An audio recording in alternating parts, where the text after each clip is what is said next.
At LPT, Ma'am May is our academic director and has been a pillar of support and guidance for our faculty. Please join me in welcoming her to deliver to opening remarks. A warm round of applause.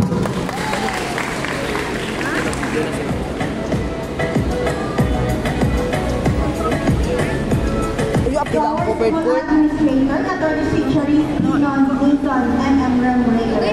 and our faculty and staff, isang magandang Tunisia. Isang magandang Tunisia! Wow, Tunisia! Okay, another exciting academic year is coming, and we will start this journey with enthusiasm and positivity. Bago tayo magpatuloy, nais ko munang tanungin, nakapag-breakfast na ba ang lahat?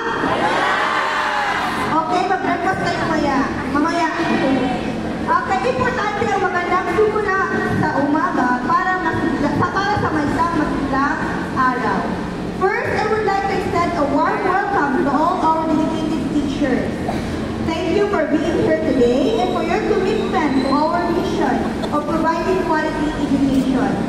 It is a testament of your dedication to our students and our institution. Our orientation has several important objectives. We will introduce the school policies and procedures, which are designed to ensure that we have a smooth and effective system for teaching and learning. It is essential that we all have a clear understanding and adherence to these guidelines. We also aim to strengthen our community. CFC is not just an institution, it is a team. Sa pagpasok natin sa bagong taon, inaasahan natin magkakaroon tayo ng mas matibay na ugnayan at pagkakaisa. Sama-sama natin itaguyod ang kultura ng pagtutulungan at respeto. Furthermore, we are here to provide support and resources to facilitate your teachings. Naniniwala kami na isang guro na may sapat na suporta ay isang matagumpay na guro. As we move forward, let us keep in mind the words of Henry Adams, a teacher affects eternity.